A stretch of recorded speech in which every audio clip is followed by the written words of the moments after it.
Hello, and welcome to another episode of Blood House, the show where we talk about art house horror movies. I'm Joshua Conkle. And I am your co-hostess with the mostest, Drusilla Adeline. How are you doing this week, Josh? I'm good. Good. No complaints. Feeling great. How about you? I'm good. My right arm is sore. I just got a really big Dracula tattoo down. It looks so cool. My right arm. It's the big ornate D from Andy Warhol's Dracula, and I'm in love with it. And I've had this in mind for like 5 years, and I didn't get my first tattoo until like a month ago. And now I've got two. Now I've got two, and one's I gigantic. told you that would happen. I told you. Your whole body's just going to be a coloring book now. Everyone told me this would happen, and I was like, no, I like people with tattoos. I think tattoos are cool, but I don't know if I'm going to be that kind of person. And I got one very small one, and then I immediately booked an appointment for the one. It happens to everybody. It's addictive. Surgery is the new sex. I texted Drusilla. I texted Drusilla last night because yesterday David Cronenberg released a statement confirming that Crimes of the Future is a trans narrative, in part at least. And Drusilla was like, I knew it. And like, what terrific news to get while I'm mid-tattoo. Yeah, you sent me that, and I opened up the video and played it while my tattoo artist was like leaning 2 inches from my face. Tattooing me, and she was like laughing at it while tattooing me. Yeah, we spent a lot of time during that session because it was like 5 hours or whatever, talking about Crimes of the Future and talking about Cronenberg and talking about tattooing organs and talking about Frank Henenlotter movies. It was a blast. Yeah, that sounds fun. The greatest. Yeah, tattoos aren't as painful as people say they are. I mean, you can kind of Yeah, I think part of the reason why I was averse to them for years was because I was like, it's gonna hurt. It's gonna feel and it bad. does hurt, but it's not like what I presume childbirth is like, or like. Oh yeah, no, you know, it's terrible. I don't think tattoos hurt me. Oh really? Least. And this thing is fucking like 5 inches, maybe more, and it's a lot of blackout.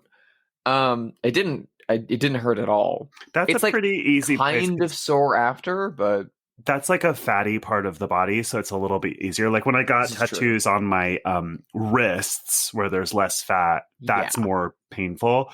But mostly tattoos, I think, hurt after you get them because it's sort of, if you don't have any, listener, it's sort of like having a big rug burn. If you remember rug burns from you were a kid, it feels like that. It's like throbbing and raw and like open and yeah. Well, you just have an open wound for like 2 weeks. Yeah. And there's nothing hotter. Well, I don't know. I wouldn't lick one like they do in David Cronenberg's Crash, but I think it's kind of hot to look at. I mean, I think like black eyes and scrapes and stuff like that are sexy too. One of my exes, for like a birthday present for me, had mugshots made of himself where he has like a black eye and a bloody lip, because I think that's so sexy. Basically, it's like giving me my version of a boudoir shot was him like having mugshots.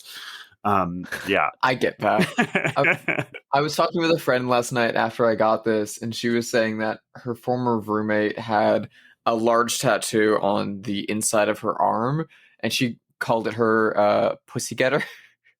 Yeah. Because women would just go up and grab it and be like, oh my God, this is such a great tattoo. And she'd be like, yep. Yeah.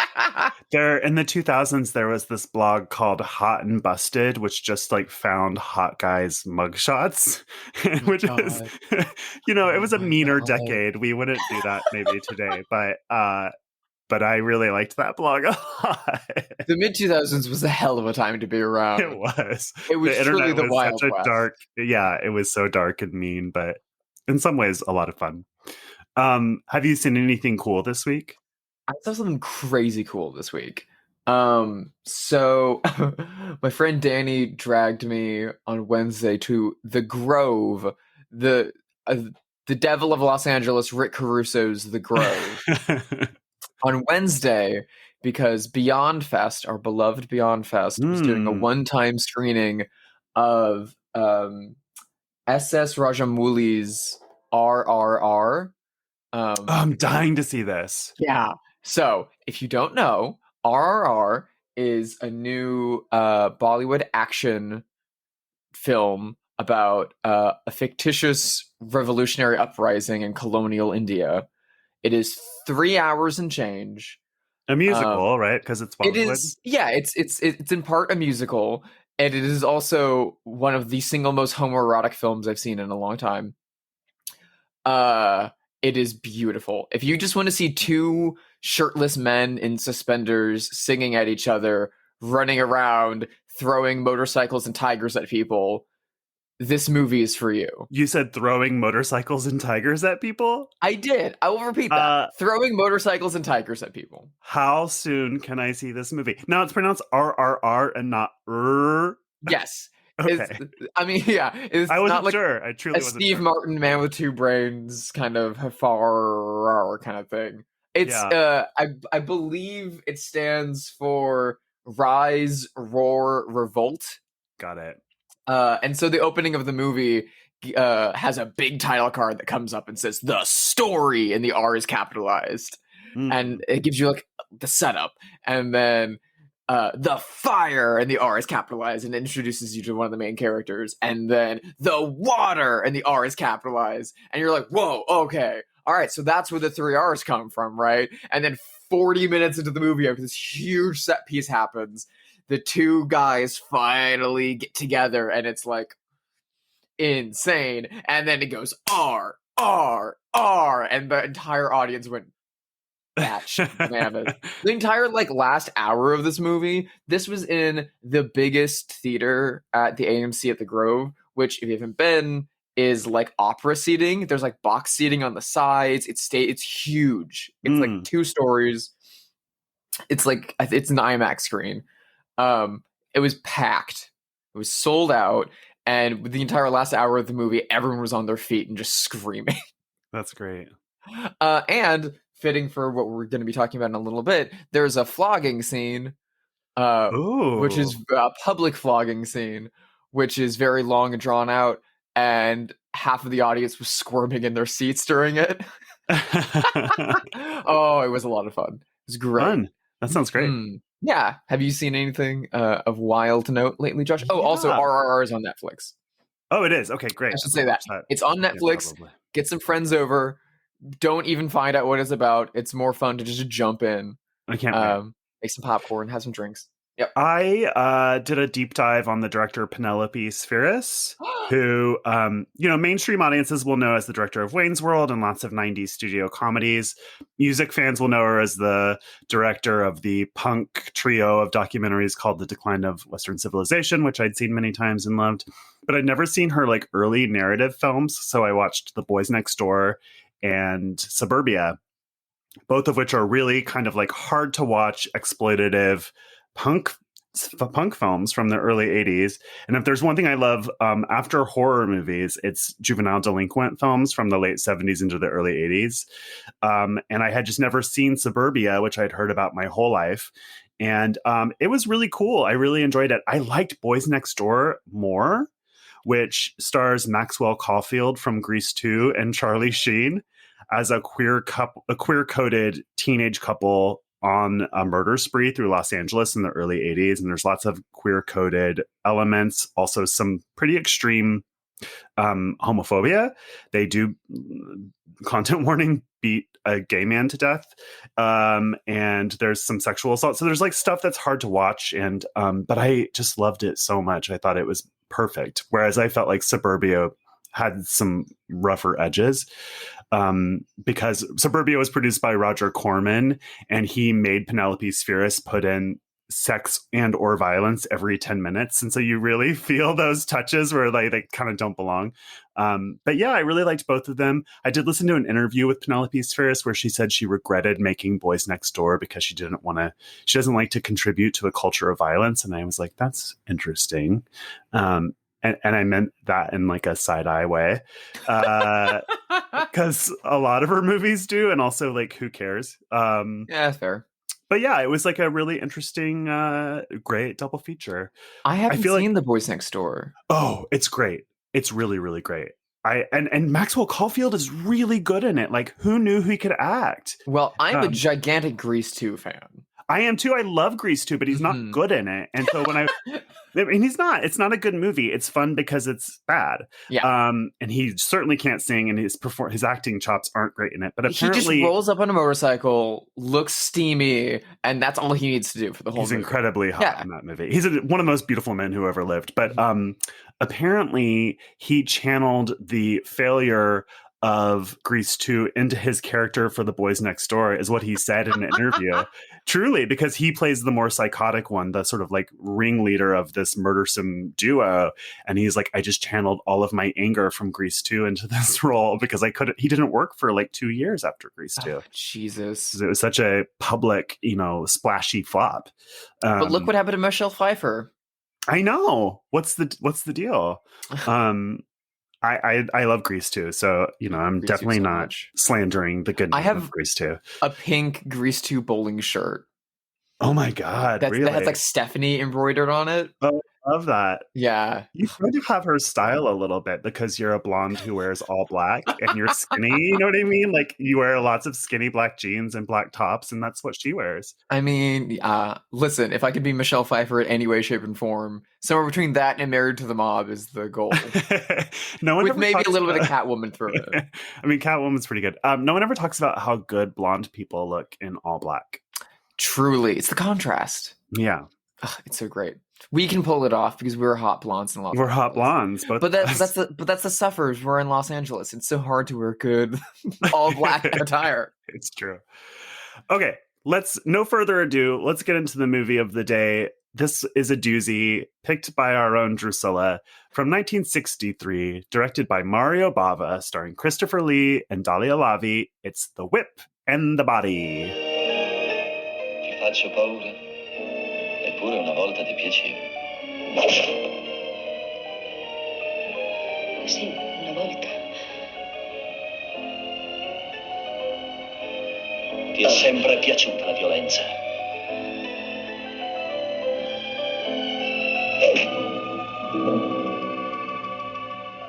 Yes. Okay, this is a very Drew pick if there ever was one. Yes. Tell us why you picked this movie, why you like it, your history with it, all of that good stuff. So, The Whip and the Body is one of the more overlooked Mario Bava movies. It's not like the foundation of the giallo genre like The Girl Who Knew Too Much or Blood and Black Lace, and it's not one of his splashier like Boris Karloff movies like Black Sabbath, and it's not one of the weirder genre things that he did like Danger Diabolique or Planet of the Vampires. It kind of like falls in between his other gothic movies. Mm-hmm. But the two things that it has going for it that those movies don't, I mean, it's gonna have all of the Mario Bava lighting that is like the reason to watch a Mario Bava movie is that it's going to be gorgeous and arch and insane. Yeah. This movie has two things that the others don't have in that stead, which is Christopher Lee basically playing Dracula.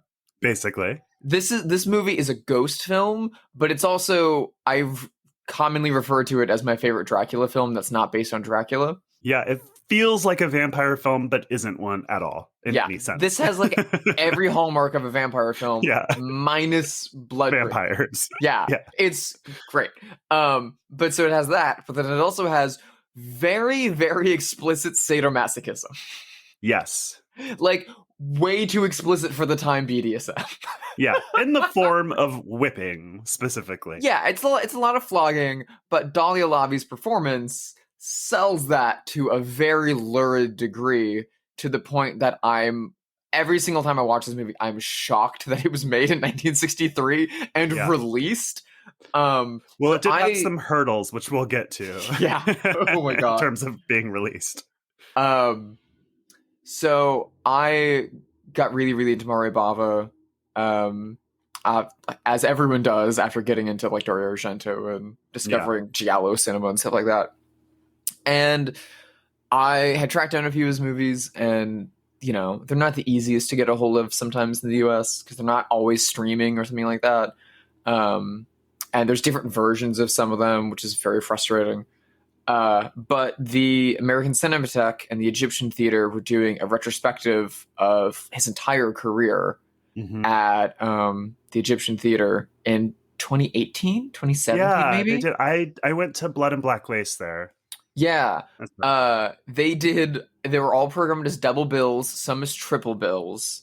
They were all shown on film, except for a handful. I think Blood and Black Lace was a DCP of the new restoration. But I'd never seen this one. I'd always wanted to see this one because it's called The Whip and the Body, god damn it. I know, it's such a good title. And I think it was a part of a triple feature. I think with The Girl Who Knew Too Much and Bay of Blood, if I'm not mistaken. I'm pretty sure it was the second film in a triple feature. And I vividly remember the theater like emptying out after the first movie of people being like, we only wanted to come for one, whatever, and not a lot of people staying for The Whip and the Body. And I was alone in the Egyptian with like spatter. It's a big theater. It's really big, yeah. There's only a handful of other people in the audience. Like a couple couples, a couple like odd like horror nuts in LA. And the movie played, and I was immediately enraptured, immediately drawn in. And as it was going on, I was like, I'm very glad that I saw this movie in theaters, because if I'd watched this at home, I would be pausing a lot for reasons. Oh my gosh. I would be Pee Wee Herming in this theater right now, and that's not a good idea. This movie is too much. It's like, it's a little too much. Yeah, I got kind of worked up watching this. And so I immediately bought a copy of it and have been trying to show it to friends for years.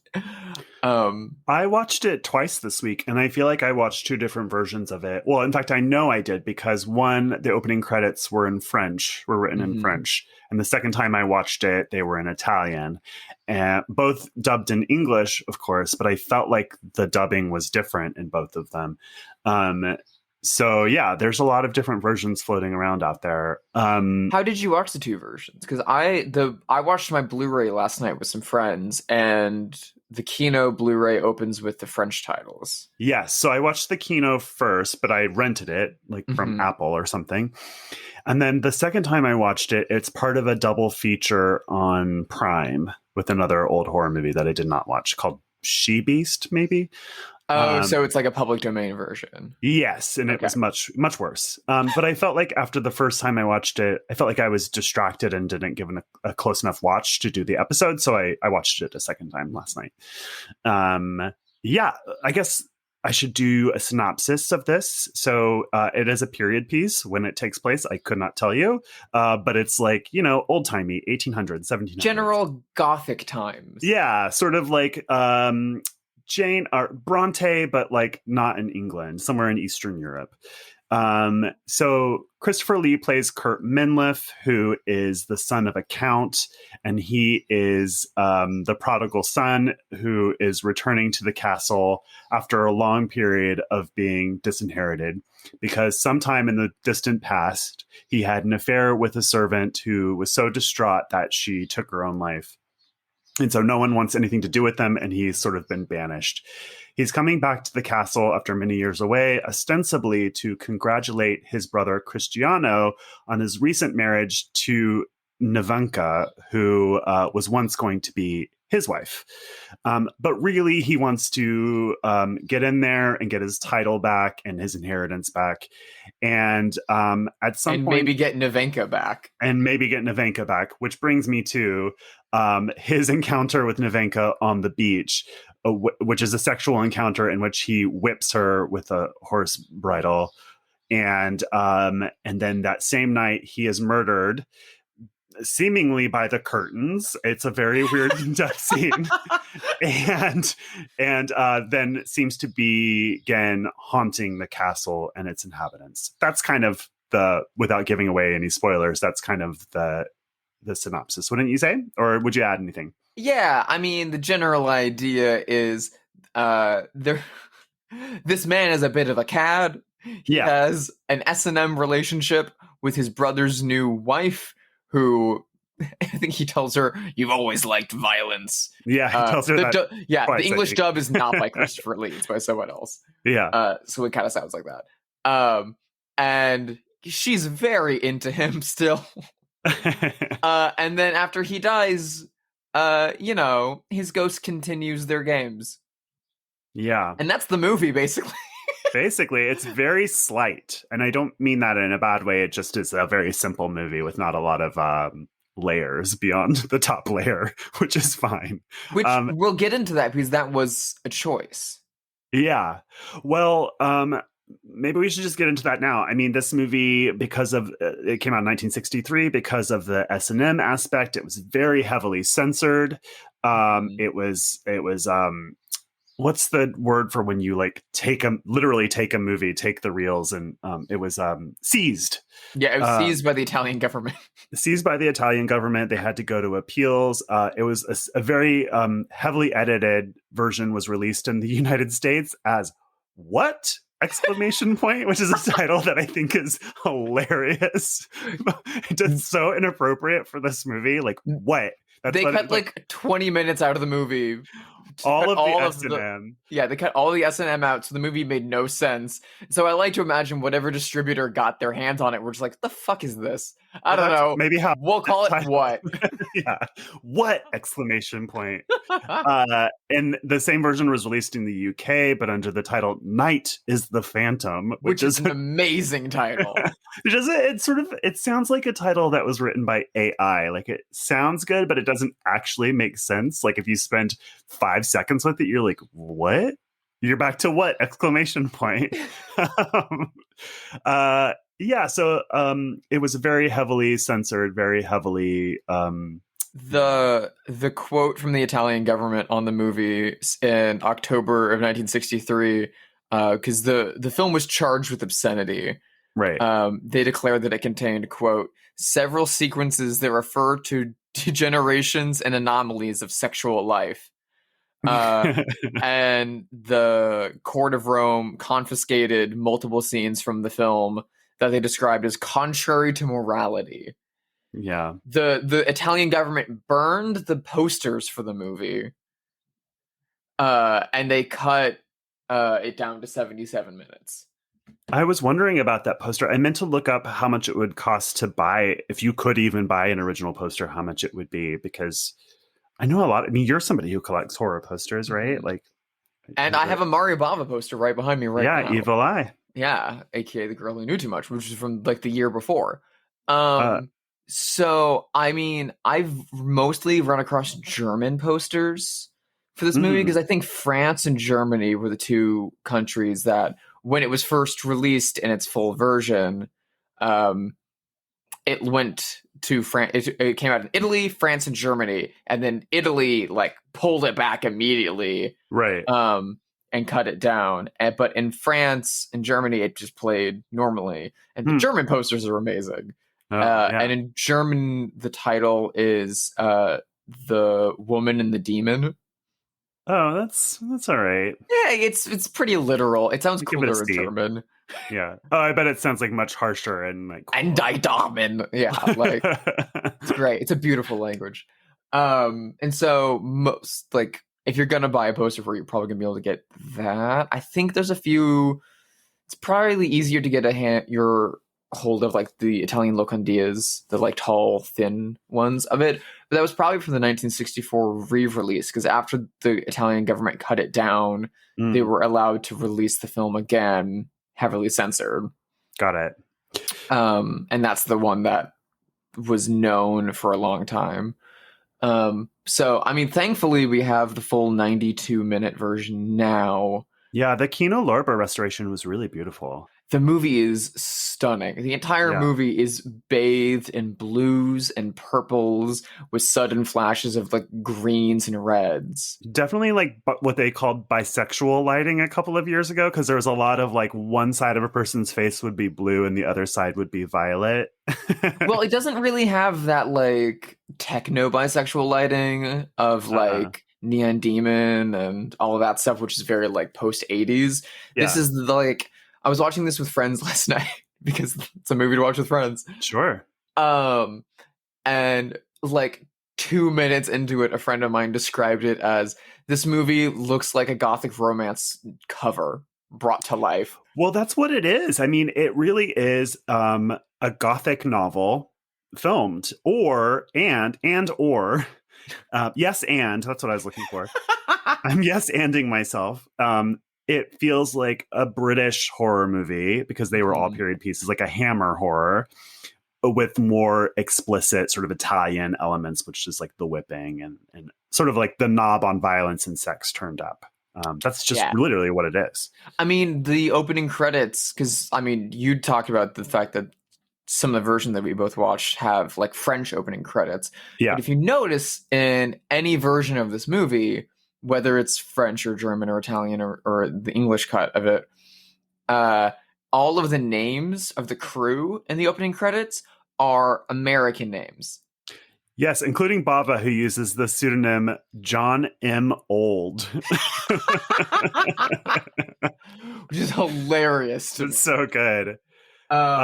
Because the idea behind that was that these Euro-Gothic horror films were so popular in the early 60s with the Hammer of horror outings starring Christopher Lee. Yeah. And in America with the Roger Corman AIP ones with Vincent Price. So The Pit and the Pendulum, The Haunted Palace, Fall of the House of Usher. And this movie is in conversation with Pit and the Pendulum, since you mentioned it, because someone was like, I want you to make Pit and the Pendulum. And so that's sort of the roots of this. The producer showed the screenwriter Ernesto Gastaldi, who we'll get into in a minute because he's very important, an Italian cut down version of Pit and the Pendulum. And it was like, we want to make one like this. And he was like, all right. And then Bava got a hold of it and made a completely different movie. Yes. But that's why all of the credits are in English, was they wanted to export it and trick people into thinking that this was a British or an American film. Which is hilarious. Like, no one would ever be fooled. No. It feels so European. Like, if you have watched Hammer horror films, like if you did a triple bill of like Roger Corman's Fall of the House of Usher, and then like Horror of Dracula, and then Whip in the Body would stand out immediately as the outlier. Because the other ones are like very slow. They've got really pretty stylized lighting, but only sparsely, in the craziest scenes at the end. It's pretty like standard flat lighting, and it's a lot of like, we got to find out what this is. They're very stuffy as well. They're very stuffy, and they got a lot of acclaim at the time for bringing sex and violence into these horror movies. But the sex was literally just, we're going to put these ladies in a tight corset and just heave their bosoms up, and you're going to see the top of that, and oh my God. And you're going to see a woman laying on a bed, biting the back of her hand, and oh my God, look at that. And maybe a little bit of blood will spray, and that's about it.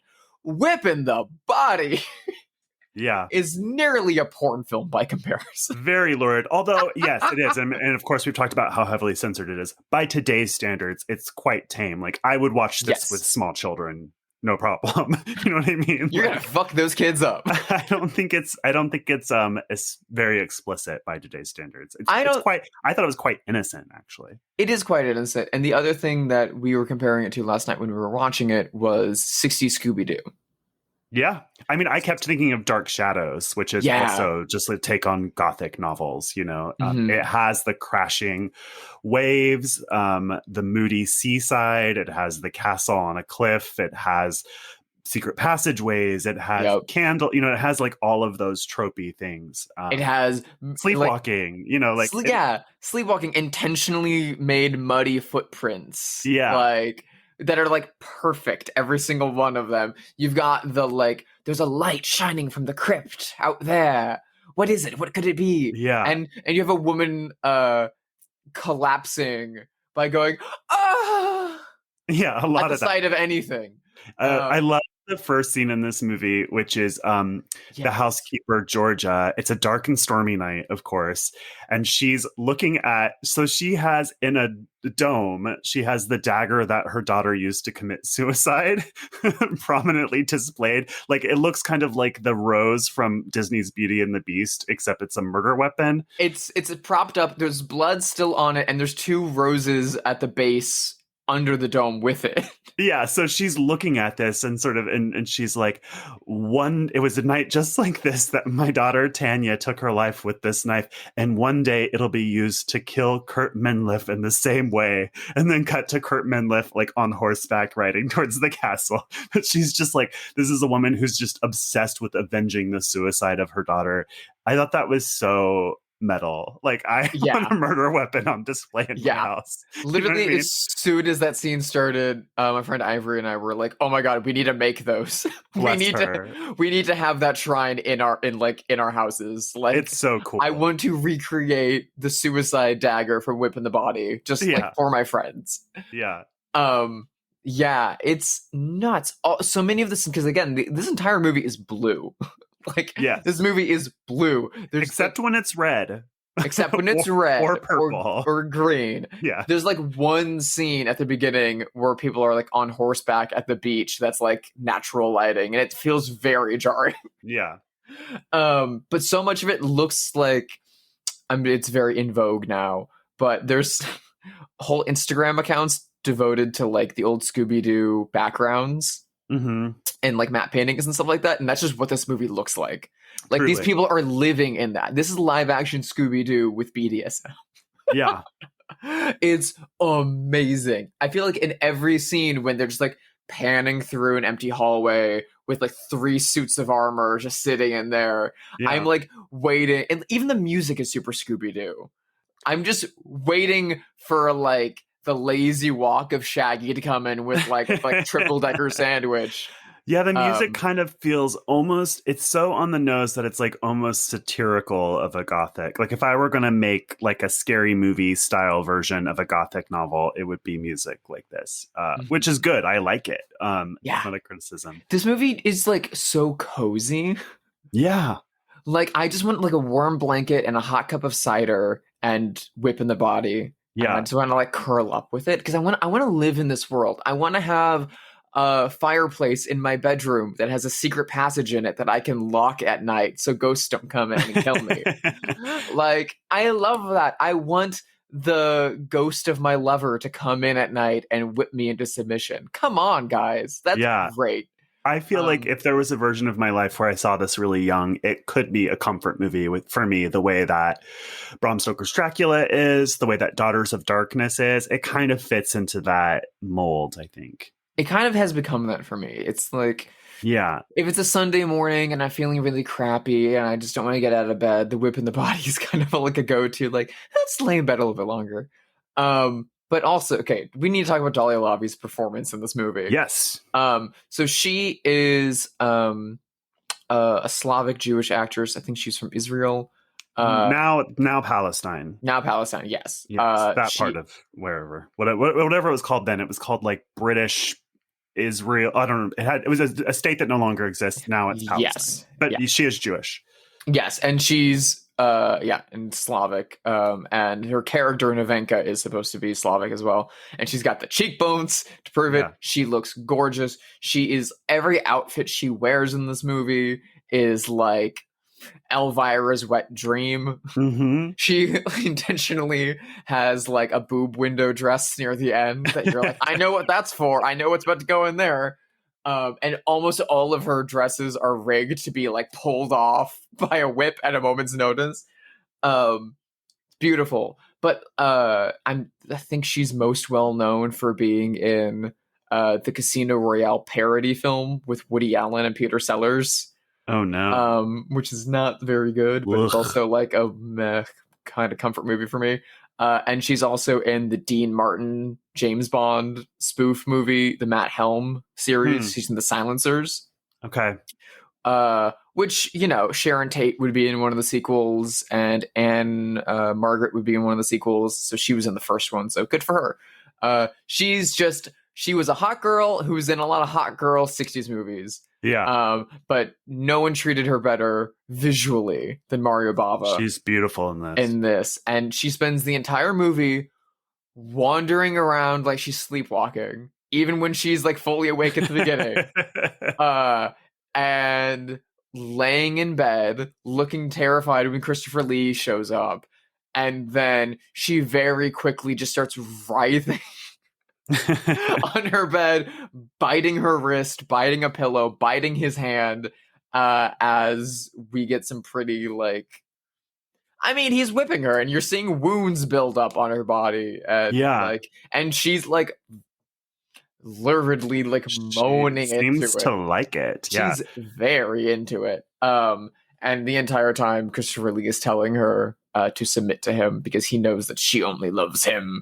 We will be together forever. Our love is eternal. All the vampire things. Yeah. It feels like Christopher Lee is a little bit shortchanged in this. I mean, he's the top billing because he's ostensibly the draw here as a movie that's pretending to be American or British, but he dies almost right away, and it's really her movie. He plays like the ghost that haunts the castle, but you don't get that much of him after he's dead. Is he wearing a wig in this? It looked very strange. Is. I don't know. She definitely is. She definitely is, but it looks great. It's fine. Well, when it's like down, it's like, I see the wig, honey. But when it's up, it looks great. His hair is jet black, which is not his natural hair color. I don't know. And it looked like a wig sometimes. That's all. I mean, it might be a wig. Yeah, his curtain death scene. It's really weird. It's kind of implied that like it's the ghost of Tanya, theoretically, because he is looking out the window, falls behind the curtain really fast. It's not like he falls off screen. It's like one curtain in the middle of the room. That's just the width of his body, so no one else is there. Yeah. He gets caught up in it for a minute. A very, like, very goofy actor against curtain acting. And then he comes out of it with a knife in his neck. And it is the dagger that killed Tanya. It's somehow not in its case. Yeah. Which, by the way, he gives a very slow, very, like, on-stage Hamlet kind of death. Yeah, he just it reminded slowly falls down and looks at the dagger. It reminded me of PJ Souls in Halloween, who always said that she just wanted to make her death last as long as possible so she could get more screen time. So when he's strangling her with the landline, she's like, even when she's like off screen. It reminded me of that. Also, I wanted to say, I think it's really funny when a character's name is Tanya instead of Tanya. Just reminds me of like an Australian movie or something. I guess maybe it's Muriel's Wedding. It just feels like inappropriate to the gothic movie. But well, I just found it very funny that when they find Christopher Lee's body and they find the knife, and the Tanya's mother, who is also one of the kind of housekeepers, immediately goes like, "Oh, this was Tanya's doing." I could tell immediately, and I'm like, his ankles are fine. That's not Tanya. Yeah, you do get once the murders start, you do get a some amount of like, did you do it? I think she did it. It's sort of like whodunit quality, but that's all superficial. I don't think we should spoil the movie, but it's also like not that exciting. Yeah, it's not that very slight. Okay, so we're gonna get into that aspect now and that part of production. So before Mario Bava was even brought on, we were talking about how the producer showed the screenwriter Ernesto Gastaldi a version of Pit and the Pendulum and was told, just make that. So for listeners who don't know, Ernesto Gastaldi is widely regarded as being kind of the author of the Giallo boom. He was an incredibly prolific screenwriter in Italy. And if you watch any genre film from from Italy, from like the like late 50s to like the early 80s, he probably wrote it under a pen name. And so a ton of the like iconic Giallo films are written by him, almost all of them. Tons of spaghetti westerns. And there's a motif that he would go back to again and again and again in Giallo films because he was kind of obsessed with it and just couldn't get it just right. And it was because he had something for the Henri-Georges Clouzot movie Diabolique from 1955 with Simone Signoret. which is very much a like hysterical woman whodunit kind of movie, Yeah. where like someone dies, are they coming back to life or not? Are other people dying? Am I going insane? Or is there a conspiracy of people trying to make me look insane or trying to kill me? Right. And that is something that he wrote into a ton of his giallo films and gothic horror films, for Bava, for Sergio Martino, for Umberto Lenzi.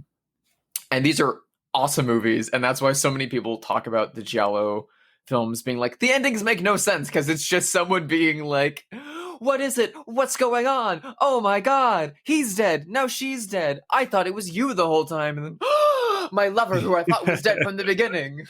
You in league with my sister who you have a lesbian affair with. Oh my god. Like, it's always something like that. Very soap opera. Yeah, and it's very, like, it always somehow is a con. It's always, like, two people in league to con someone out, and, like, either drive them insane, get them to kill themselves, or to kill them, make them look bad, get their inheritance money. It's always something like that. Mm-hmm. And that's what he wrote for Whipping the Body. Was he wrote a plot like that in a gothic setting like Edgar Allan Poe, and then he wove in some BDSM to get butts and seats. Yeah. And then Mario Bava took a look at the screenplay and was like, cool, I want to do this movie. I don't give two fucks about this, about this con thing. I don't care if she's crazy, if they're making her crazy, or if there's actually a ghost. I don't give a fuck. I just want to like Christopher Lee. And I want to have some pretty blood and daggers and fire. That's all I care about. And so he cut a lot of that stuff out, and then also just didn't care about it. So the scenes where they'd like, you know, talk about, imply that like her new husband's cousin is in love with her new husband, and she has feelings for him, and is she insane? Did you break into his room last night and slash his throat? Could it have been you? All of that stuff is still there, but you can tell that Bava doesn't give a fuck about it. Right. He only cares about the stuff between Daliah Lavi and Christopher Lee. And you know what? He's right to do so. I don't know if he is. I mean, I like this movie. I know that the screenwriter was disappointed in it. I think this is a movie that you would say is style over substance. And I, again, for the 1,000th time, I don't style mean that. Is substance. Yeah, I don't mean that in a negative way. Style is substance. However, there's an alternative version of this movie that has a real story and deep characters. And Mario Bava wasn't interested in that, and that's fine. But I can understand as a screenwriter how infuriating it is when a director just ruins your movie. Yeah, quote just unquote, like ruins your paves over all of your with their plot with light. Yeah. But I do like this movie a lot. Mario Bava, of course, is iconic and one of the godfathers of horror, world horror. And yeah. I mean, listen, part of the reason that I'm kind of okay with the Gestalti plot kind of being like wiped down, again, there's still hints of it. Like, if you are like looking for that in the movie, you'll find it. Yeah. It is there. There is a question, like the movie ends kind of open-endedly on like, is she crazy? Is there really a ghost? Whatever. And you get a conclusion, but you don't know really what was going on. And you can kind of infer from what you've seen. So like, there's enough there to get that plot across if that's what you're into. But my whole thing is like, Ernesto Gestaldi used that plot a lot, man. Yes. He used that plot a lot. It's in a lot of other gothic horror movies that he made. It's in a lot of other giallo movies that he made, like a lot, like almost every single one of them. Yeah. So you know what, man? It can get bulldozed by style sometimes. That's okay. We have it elsewhere. Totally. And this is the movie that we have. Yeah. And so you can love it or not. But there's no other movie, Bava aside, that looks like this and that like feels like this. Because Bava didn't do anything else like this ever. I'm so glad that you said that, because that'll segue into a question that I had for you about this movie. If you were going to program a double feature with this movie, what would you program? So, this is perfect timing because last night when I had friends over, I was pulling this movie off the shelf, and then I found something else on my shelf that I had been meaning to watch, and I was like, "Oh, this would go super well with this. Let's watch this." And then everyone was like, "We are tired, Drew. We're not watching 2 movies." And I was like, "Oh." But the other movie that I thought would be a great companion to this, granted, I haven't seen it yet. I really, really want to, but it's also an Italian genre film. It's a little bit later that also deals with BDSM. It's not gothic. It's more of a giallo film, and it was directed by Elio Petri, who did Investigation of a Citizen Above Suspicion, and The Fifth Man, and he's like great, very, very, very political filmmaker. And he occasionally made some wild genre movies that he stuffed like Marxist politics into. And this stars Vanessa Redgrave of The Devils and Franco Nero of Django and Carell fame. Wow. And it's called A Quiet Place in the Country. I've never even heard of this. It sounds so good. And the idea is that Franco Nero, Django, goes... he's like kind of doing the like hysterical woman trope of a lot of these movies, and he just needs to get away to the country, and that's when he runs into Vanessa Redgrave, who I believe is the former lover or something. I still haven't seen it yet. I really want to see it.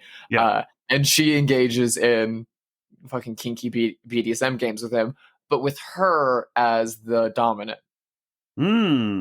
I really want to watch this movie. Yeah, that sounds A friend gave me a VHS tape of it years ago and was like, "You're gonna love this movie," and I never got around to it. And then it was put on a Blu-ray by Scream Factory some time ago, and so I bought that, and it's just been on my shelf forever. But I'm like, the 2 kinky Italian genre films, one with a male dom, one with a femdom. This seems ideal. The other one that I would program with this, which is probably a bit more well-known, is Lucio Fulci's The Devil's Honey. Oh, yeah. Which is from the 80s, and which is batshit bananas. I was talking with a friend about it recently, and she was saying that the, like, sex acts in that movie and the, like, implication of sex acts in that movie feels like Lucio Fulci has never been laid in his life. Because none of it makes any sense. It's like people like licking up nail polish and like blowing saxophones into genitalia. It's ridiculous. It's so much fun though. I was thinking of a movie that feels like the grandchild of this movie. I know it must have been a reference for this movie, and I feel like this movie is one that you're going to roll your eyes at because it's rather mainstream. But I was thinking you could do this movie and then play Guillermo del Toro's Crimson Peak. I'm not rolling my eyes at all. I knew you were going to say that, and I love that you're saying that. Yeah, it feels like Crimson Peak. He must have seen this movie. I mean, the lighting, the primary colored lighting, the gothy tropiness of it. It just feels like a direct reference. Although I would be curious to know if he had. I love Del Toro. I'm certain he's seen this movie. I'm undoubtedly certain, and I know that he's a giant Mario Bava fan. And Crimson Peak is just his ode to Bava. Okay, and that makes sense. Roger Corman and Hammer a little bit, but like there's so much Mario Bava in that movie. It's insane. I mean, actually, the same way that like Tim Burton made Sleepy Hollow just as his Mario Bava movie. Yeah, I actually don't really like Del Toro, and Crimson Peak is the only one that I like. I mean, the only one that I like a lot and that I rewatch. Crimson Peak is one of my favorites of his. It's absolutely top 3 for me, which is crazy because it's so underrated. People really don't like it, and I don't know why. They're stupid. Well, I know why. I know why. And this is like when Haunting of Bly Manor came out, the 2nd season of Mike Flanagan's show. People no longer are familiar with the tropes and trappings of Gothic romance. They don't understand the genre. They're not familiar with it. And so they don't understand the reference of it. I think that's the biggest reason. Yeah, it's a shame. Well, people love Bly Manor. People don't love Bly Manor. People love Haunting of Hill House. People hate Bly Manor, which I thought was way better than Haunting of Hill House. Well, I mostly hang out with lesbians, and they all love Bly Manor. I loved Bly Manor, and I felt so about Haunting of Hill House, which is not the normal opinion. I love Haunting of Hill House, but yeah, we'll talk about that more next. The show. We'll talk about that more next week. Yeah. That'll come up for something else. Well, listen, it's time to pivot, I think, to the game Have They Seen It, where we discuss and speculate wildly about whether notable figures have seen this feature. Do you have anyone, Drusilla? I mean, I feel like I have two in mind. So we can start with the really obvious one. Okay. And because it's, of this movie's ilk, and as a friend of one of the stars of this movie, I'm curious to know if Peter Cushing ever saw Whip in the Body, and what Peter Cushing thought of his good friend Chris Lee whipping innocent maidens. I think no, because I heard somewhere that Christopher Lee didn't like this movie. Christopher Lee loves this movie. Is that true? Okay. Yeah. I got bad info. Christopher Lee, so really quickly, Christopher Lee's dubbed by someone else in this movie, because this was one of his first Euro films outside of doing stuff in England, and he couldn't be bothered to hang around and do the dialogue for it. Yeah. And then when he saw it, which I assume that he saw The Night is the Phantom cut in England. Probably, yeah. Which was cut down and pretty well derided. Yeah. But apparently he said it was one of his favorite movies. Like, the final product was one of the favorite movies that he'd been a part of, and he wanted to work with Bava again, and that's when he did Hercules and the Haunted World. And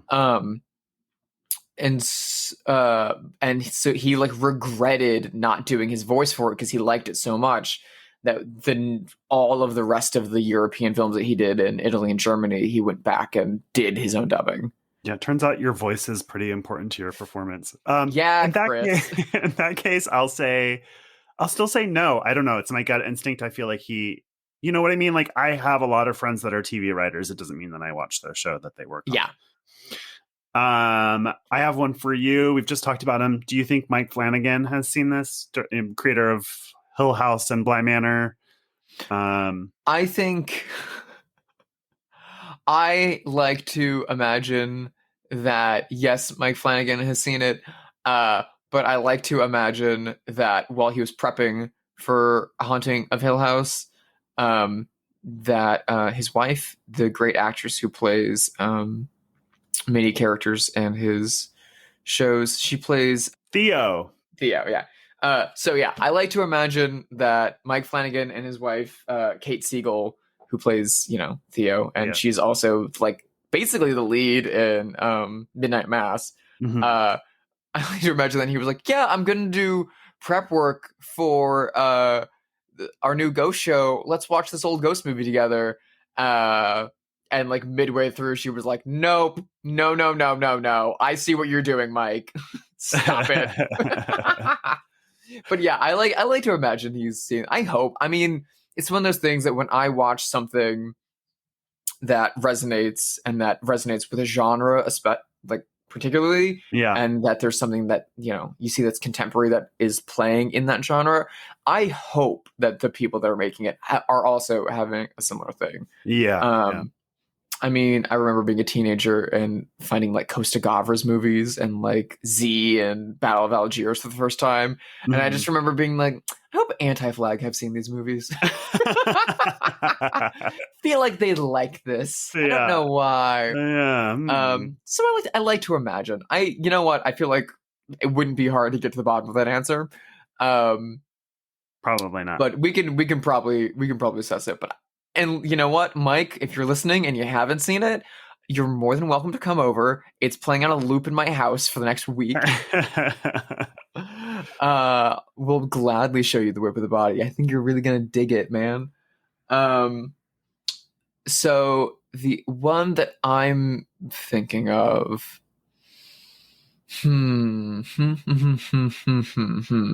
want me to go? Okay. No. Trust me, I have it. So Josh and I have been texting a lot about Crimes of the Future lately because we are big Cronin nuts. And an article was written recently. Oh my God, I know where you're going with this. Go on. Deriding it, saying it was trash and it was exploitative, it was awful, it was so bad. And it was written by famed film critic and evil homosexual Rex Reed. Unfortunately, star of one of my favorite movies, Myra Breckinridge.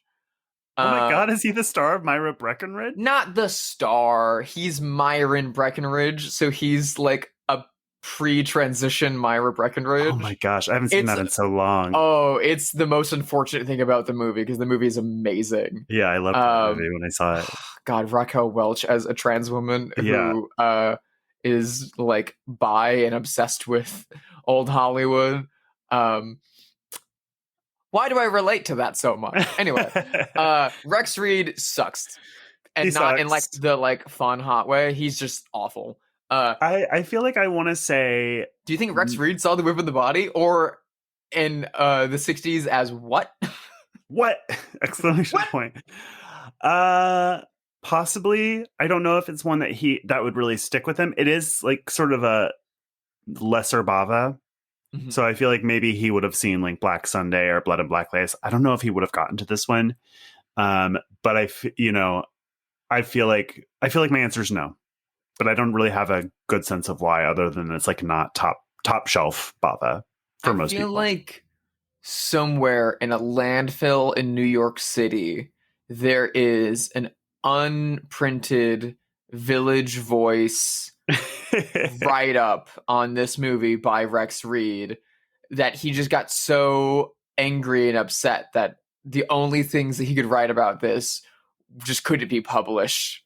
And it's like, yeah, you wrote 2 sentences that this movie's just bad. No, Rex, you can't publish this.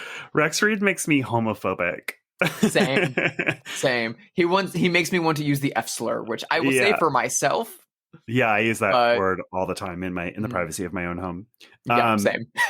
Or Michael Kennedy, friend of the pod, will text me someone's bad tweet and be like, "This F slur." And that's it. Like, I mean, I think that's how I responded to your Rex Reed thing when you sent it to me the other day.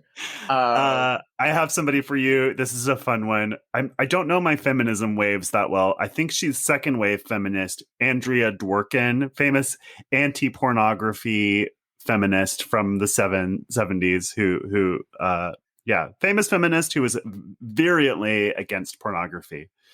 As a feminist, I kind of hate second wave feminism a lot. Yeah, I think most people do nowadays. Yeah, it's part of the reason why I really hate Fran Lebowitz. I turfy adore piece of her. Shit. Wait, she's a turf? She's a turf. What? Yes. Fuck. Fran Lebowitz is a transphobe. I had no idea. I just love her. I've always loved her grumpiness, even when I didn't agree with her. But oh man, that's Fran Lebowitz is a bigoted transphobe. Fuck, that sucks. Okay. Yeah. So yeah, I think Andrea Dworkin, not a fan of Whip in the Body.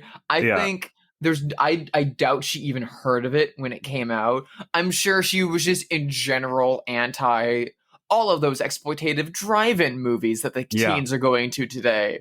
And if someone came up to her and was like, "Have you heard about what? The one where they just like whip that woman and she's really into it," she would have been like, In my American screens, they're letting an Italian beauty be abused by specters and spooks. I love your Andrea Dworkin impression. I've never heard her voice, and that's what I imagine it sounds like. Yeah. It's like it's the sound of pearl clutching, I assume. Yeah. Yeah. I mean, listen, when there's a stick that far up your ass, it's hard to enjoy whipping. Yep. It's just dangerous. You shouldn't do it. On that note, I think that's all the time we have for this episode of Bloodhouse. If you like this show, please rate it on all the things. Drusilla, where can people follow you? You can find me over at sisterhidedesign.com or over on Instagram at hidesister or over on Letterboxd, probably the same, Drusilla Adeline over there, where I can leave scathing reviews calling Rex Reed awful names. What about you, Josh? Joshua Conkle on Twitter, Instagram, and Letterboxd. And what are we watching next week, Drusilla? Next week, we are taking all our cute little ghosties from this movie and making them very real and getting a whole lot more scary down under with Lake Mungo. Ooh, ciao, ciao.